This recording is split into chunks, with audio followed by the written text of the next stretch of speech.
everybody, for coming to the Aaron Torres Podcast YouTube page. If you could do me a quick favor, see that little black subscribe button at the bottom of your screen? Go ahead, click that black subscribe button. Really does help our audience grow, really does help our channel grow, really does help and mean more than you could possibly know. So go ahead, hit that little black subscribe button. Also, thank you to our presenting sponsor, Betfred Sportsbook and the Betfred Sportsbook app. Bet 50 on any game, get $250 in free bets. Thank you again to Betfred. Thank you again to you. Now, here's the video that you came here for. I want to talk a little college football recruiting. And so it's funny, right? Because listen, when I was growing up, when I was a young whippersnapper, February was recruiting season, right? It was National Signing Day. What's going on? Blah, blah, blah, blah, this and that. And then, of course, about 4 or 5 years ago, we instituted the early signing period in December. And now, for the last couple of years, we've kind of had this dual signing period time where most of the top players commit and sign in December. A few sign in February. There's talk that they're actually going to move back the early signing period back to February. But I only bring it up to say this.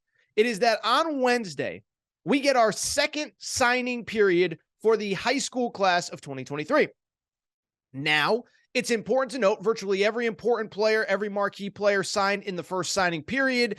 Alabama with the #1 class, Georgia cleaned up. You go on and on down the list. We've already discussed it ad nauseum.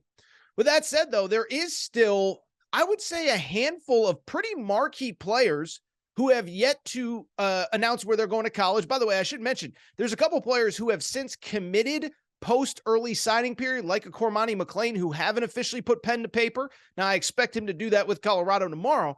But I only bring it up because on Wednesday, we do have the second wave of signings, and there are still just a couple marquee players that are going to be making college decisions, or at least marquee players who have yet to decide.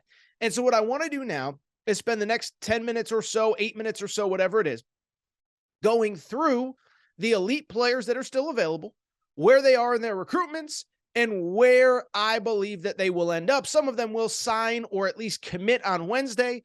Some of them might take a little bit longer.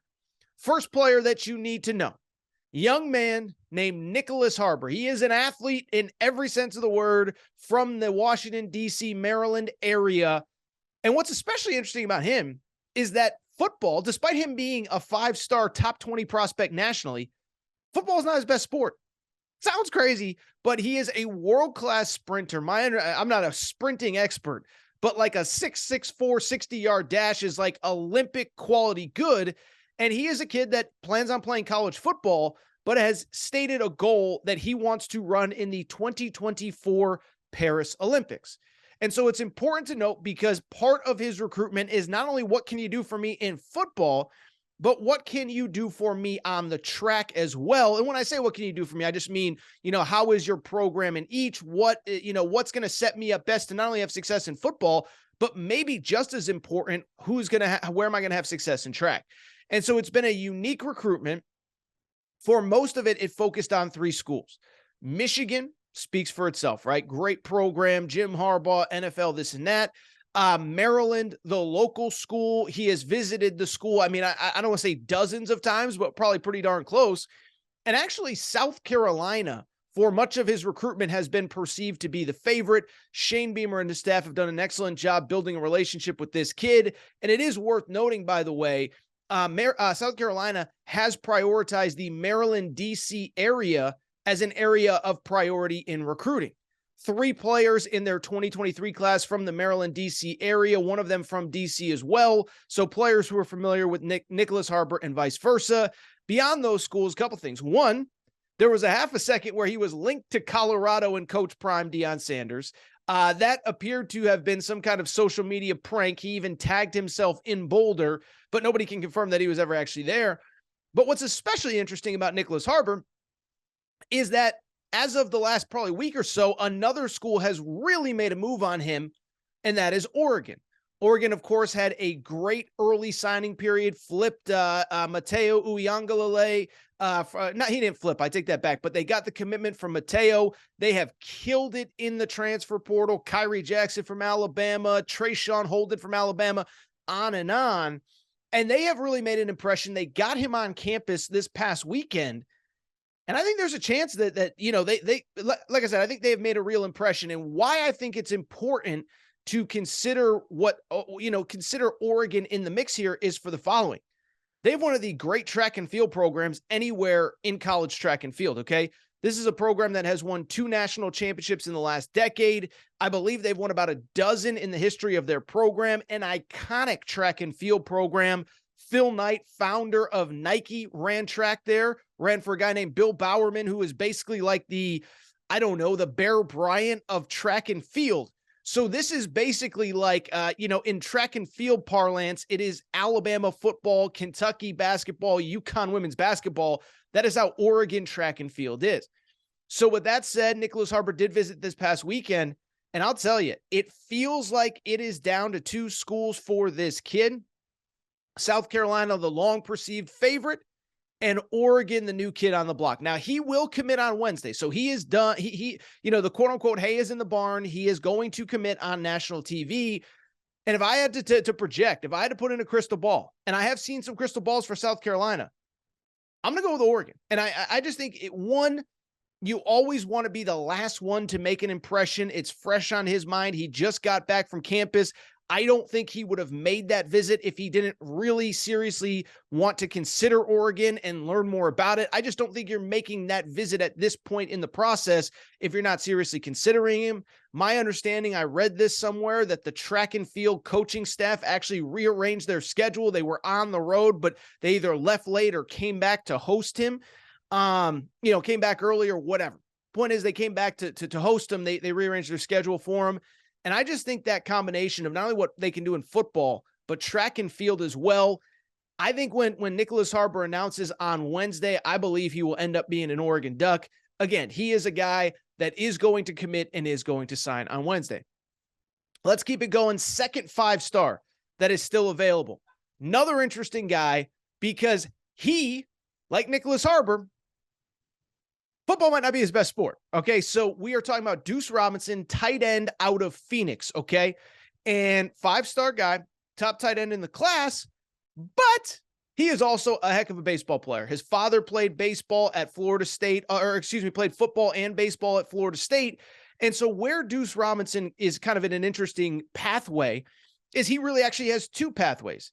He is projected as a potential first-round pick. He's a big, 6'6" tight end. Apparently, he mashes baseballs too. I can't sit here and say I'm a baseball scouting expert, but I bring it up because his pathway is a little bit different.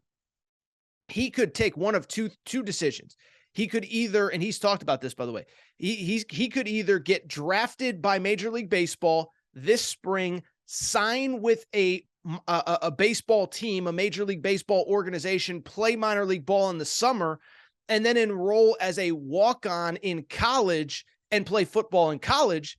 But if he doesn't like where he gets drafted, he could also just play baseball and football in college. And so that's what's interesting about him, is that it feels like there's a few different pathways, a few different options. It's just a unique situation. Now, in terms of schools, USC is there, Georgia's there, Oregon is there, and there's a few others as well. Alabama was in the mix there for half a second, but it feels like it is going to come down to USC and Georgia. In the last week or so, he has actually hosted both Georgia and USC in home, Lincoln Riley, Kirby Smart. And so it'll be interesting to see where he goes and what he decides to do. Now, it's worth noting on Duce Robinson, the latest reports are that he will probably not commit on Wednesday, might not sign in this period. And essentially, when you're a 5-star, you don't need to sign a national letter of intent. They will hold a spot for you as long as you want. You can show up on campus the first day of classes if you want. They'll figure out a way to get you set to go. But I do think, I don't want to say he's not in a rush to make a decision, but I don't think he is necessarily ready. And again, he doesn't have to be because of the baseball option. He can wait until after the MLB draft. He can commit to a school in both sports before the MLB draft. And again, just not play baseball in college, or he could play both. Now, in terms of where he's going to go, listen, again, it doesn't sound like he has a decision firmly in his head. I would venture to guess it probably ends up being Georgia. Just the way that they are producing tight ends right now, it speaks for itself. Darnell Washington is unbelievable. Brock Bowers, of course, isn't even draft eligible and is unreal. So you go to Georgia for a year, you play ball, you play baseball, you're the second guy behind Brock Bowers, best tight end room in the country. My guess would be Georgia, but this is a guy that as of right now, I don't think he plans on committing or signing on Wednesday. Maybe he will end up committing before the end of the period. 2 more names to know. The first one, you already know it. Quarterback, Pittsburgh, California, was committed to Miami, decommits, commits to Florida, signs with Florida, doesn't show up. We're, of course, talking about Jaden Rashada. We know the story. National Signing Day or early signing period, weird deal, NIL. The reports are that Florida promised him a lot of money, and then they tried to get him in the door and tell him, oh, we're not going to pay you. So he has reopened his recruitment. We did a separate video on this. If you missed it, go back and check it out. But ultimately with Jaden Rashada, what I think it really comes down to is pretty straightforward, is that he is going to take his time. He is going to see where he is needed, where he is wanted. He can't enroll for the spring like was his plan with Florida. And so my guess is he's going to take his sweet time. Obviously, 2 weekends ago, visited Arizona State. He has a relationship with Kenny Dillingham, the Arizona State head coach, dating back to when Kenny Dillingham was the offensive coordinator at Oregon, now Arizona State's head coach. He also took a visit this past weekend to TCU. TCU did not take a quarterback in the class of 2023. So in theory, he would be their guy. Now they have a redshirt freshman, Chandler Morris, who actually won the job out of camp, got hurt, blah, blah, blah. He's back for next year. But I just bring it up to say that, there's room in that quarterback room for Jaden Rashada. We know that Washington might get involved. There might be some others. But Jaden Rashada is another one. I don't think he is going to commit on Wednesday. I just don't believe he's in a rush. He's not the best quarterback in this class. That's Arch Manning. That's Malachi Nelson. That's Dante Moore. Malachi Nelson headed to USC. Dante Moore headed to UCLA. But I just bring it up because Jaden Rashada knows, there's going to be places that need a guy, and I hope to eventually be that guy. Final name to know, and this is a theme, obviously, Roderick Pleasant, a 4-star cornerback, top 100 player out of the LA area.